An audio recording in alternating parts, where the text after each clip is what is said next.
we have gotten our hands down and dirty on the new Samsung Galaxy S10 Lite.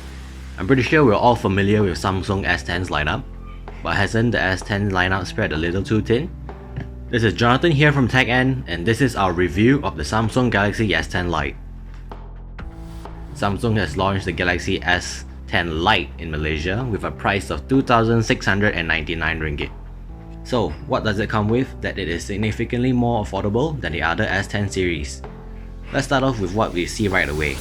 Right off the bat, the phone looks extremely similar to its brothers and sisters. The size is comparable to the Galaxy Note 10 Plus. The first feel of the phone, the back is no longer made out of glass and is now a plastic, but in exchange, you get this really cool and beautiful color. What we have right here is the Prism White, and it really mimics the characteristics of mother of pearl. There's also two other color options, which is the Prism Blue and Prism Black, but we can't really tell if it has the same mother of pearl effects on them. Since it's similar size with the Note 10 Plus, it's a little too big for me.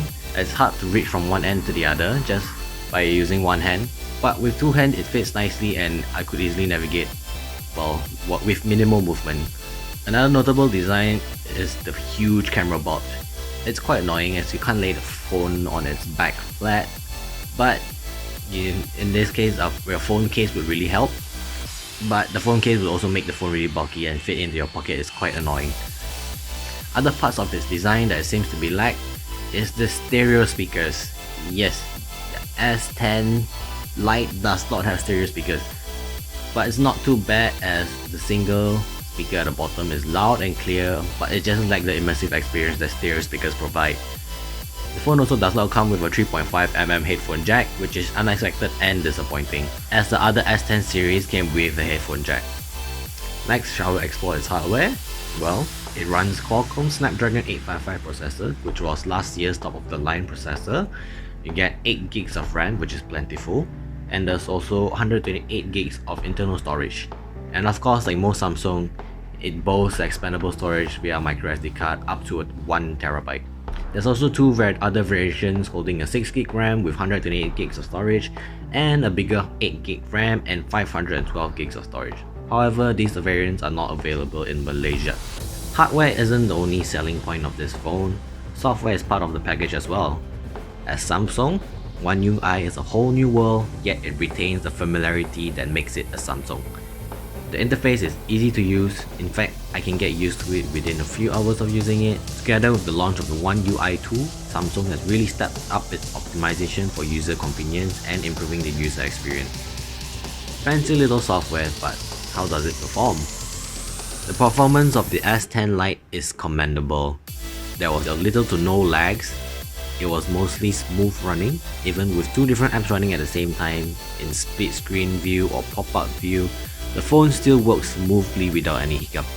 Calls were loud and clear. In fact, it could be a little too loud when the volume is maxed, but it's really impressive considering the size of the earpiece is tiny. This is a good thing, especially for older people who have hard of hearing. This would really come in handy. However, when using the loudspeaker during calls, it's a different story. The sound quality wasn't really good, the speakers were not loud enough, and the mic couldn't catch really what I was saying.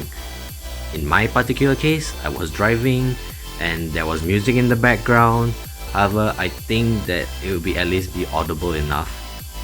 Gaming performance is excellent. When playing games like PUBG, the gaming experience is really immersive and smooth. The large screen, wow, makes a big difference. Gives it a more immersive visual while not having the controls get in the way. That's it, the audio experience in the S10 wasn't quite alluring. When you're gaming in landscape, the sole speaker on the phone tends to get blocked by your palm when gaming, which is annoying and would ruin the gaming experience. So in my opinion, you would need to invest in a Bluetooth headphones to give you the best experience with gaming. The S10 Lite doesn't really get heated up easily, but after some heavy gaming, the device do get noticeably warm. In fact, you could feel the heat and my fingertips after gaming. But it's normal for phones to heat up after gaming anyway. Samsung S10 Lite comes with Knox. If you're using a Samsung phone already, you should be familiar with its features. In fact, any Android user using Android 8.0 Oreo devices or later would have tasted of Samsung Knox already. For ways to unlock your phone, There's the fingerprint sensor, which is now an under display sensor. It works fine, but it's not perfect. I have to do it multiple tries, but this is also due to my sweaty palms, but it still works without any issue. I just have to give it some time. The face unlock is amazing. It detects your face instantly. Even just by lifting it up an angle, it already unlocks and you're ready to go. It's that good. The S10 Lite comes with a Super AMOLED Plus screen. It's very crisp and clear. In fact, it's one of the best within this price range. I also like how Samsung tweaked the One UI to have the punch hole disappear into a black bar, especially when apps kick into full screen.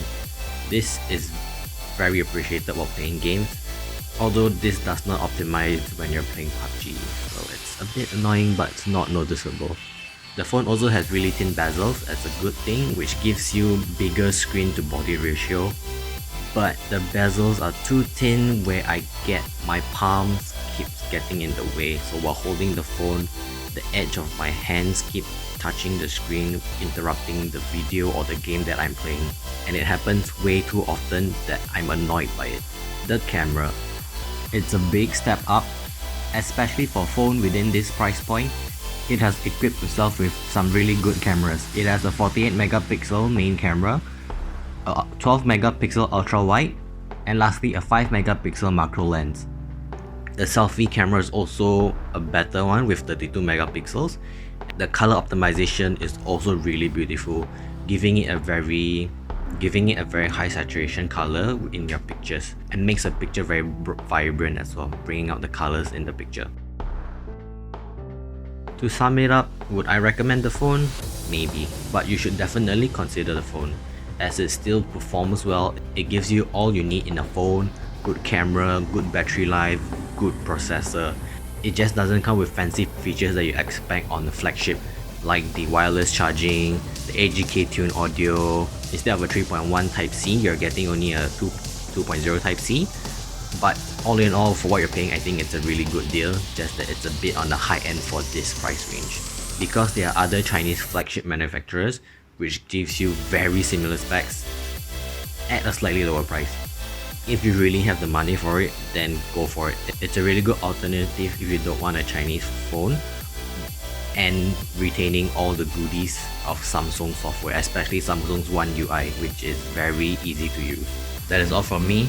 Do let us know if you like this video or you dislike this video. Do subscribe to techENT for more reviews on tech. See you in the next video.